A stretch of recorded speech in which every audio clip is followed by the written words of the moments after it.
শাক দিয়ে মাছ ঢাকা যায়? না না, কথাটা যেমন সত্যি ঠিক তেমনই মাঝে মধ্যে কিন্তু শাক দিয়ে মাছ ঢাকাও যায়। তো সেই রকমই একটি রেসিপি নিয়ে আজকে হাজির হয়ে গেছি, শাক দিয়ে মাছ ঢাকা বা মাছ দিয়ে শাক ঢাকা। তো যাই হোক, আমার একটু মজা করলাম। আমার আজকের রেসিপি লাউ পাতা দিয়ে ফলি মাছের দারুণ স্বাদের একটি রেসিপি। যারা কখনো ট্রাই করোনি অবশ্যই একবার ট্রাই করে দেখতে পারো। খেতে হয় ভীষণ সুস্বাদু। আর এই রকম সিজন চেঞ্জের সময় ফলি মাছ খাওয়া কিন্তু ভীষণই উপকারী।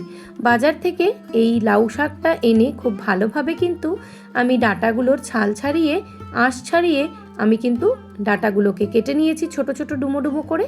আর পাতাগুলোকেও নরম নরম পাতা দেখে পাতার শীতটাকে ফেলে দিয়ে আমি ছোট ছোট টুকরো করে কেটে নিয়েছি। তো দেখো, আমার আজকের রেসিপিটা তৈরির জন্য সবার প্রথম আমি লাউ পাতাগুলোকে কেটে ধুয়ে রেখে দিয়েছি। কড়াতে বেশ কিছুটা জল দিয়েছি, তাতে দিয়েছি 1 চামচ মতন নুন। তারপর জলটা হালকা ফুটে আসার পর আমি পাতাগুলো দিয়ে একটু কয়েক মিনিট একটু সেদ্ধ করে নিয়েছি। যখন 80% মতন একটু সেদ্ধ হয়ে যাবে তখন এই লাউ শাকটা কিন্তু আমরা তুলে নেব। খুব একটা বেশি সেদ্ধ করব না, মোটামুটি একটা সেদ্ধ রাখতে হয়, কারণ না হলে কিন্তু এটা গলে গেলে ভালো লাগবে না। তো দেখো লাউ পাতা থেকে কতটা কালো একটা জল বেরিয়েছে, এই জলটা কিন্তু আমরা ফেলেই দেব। তো রান্নাটা শুরু করার জন্য সবার প্রথম আমরা দিয়েছি বেশ কিছুটা সর্ষের তেল। মাছটা কিন্তু আগে থেকে আমরা নুন হলুদ মাখিয়ে রেখে দিয়েছিলাম বেশ কয়েক ঘন্টার জন্য।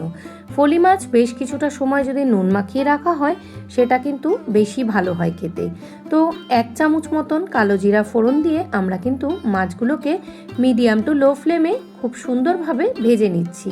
তো দেখো কত সুন্দর হয়েছে ভাজাটা, একদম টান টান হয়ে গেছে মাছটা। তো এইভাবে কিন্তু ভেজে মাছটাকে আমরা তুলে নেব।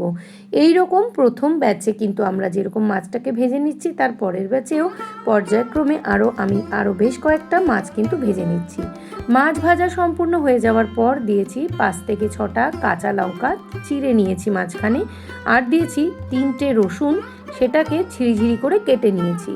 কাঁচা লঙ্কা আর রসুন তেলের মধ্যে কয়েক সেকেন্ড একটু ভেজে নেওয়ার পর একটা আলু পাতলা পাতলা করে কেটে নিয়েছি।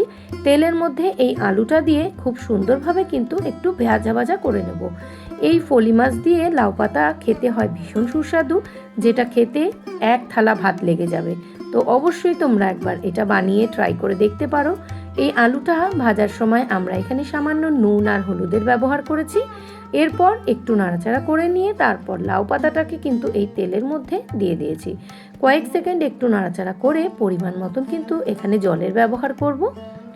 এই লাউ পাতা এই সময় সিজন চেঞ্জের সময় যেমনই উপকারী, তেমনি এই লাউ পাতার মধ্যে রয়েছে প্রচুর পরিমাণে ফাইবার, এবং এই লাউ পাতা কিন্তু আমাদের শরীরকে ঠান্ডা রাখতেও সাহায্য করে।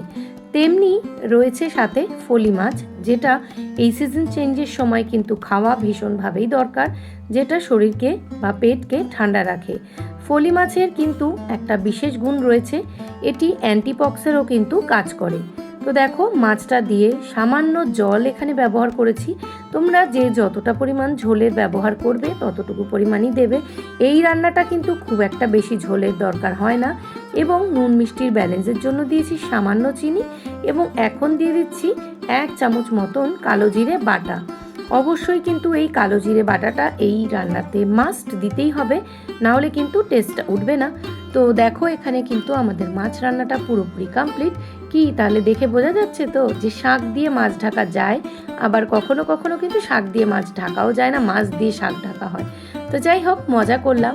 কেমন লাগলো আমার আজকের এই রেসিপিটি অবশ্যই কমেন্টের মাধ্যমে জানিও। ততক্ষণ পর্যন্ত সকলে ভালো থেকো, সুস্থ থেকো। গরম গরম ভাতের সাথে এই রকম যদি একটা রেসিপি হয় 1 থালা ভাত কিন্তু শেষ হয়ে যাবে। তো চলো, আমার আজকের রেসিপিটা এ পর্যন্তই।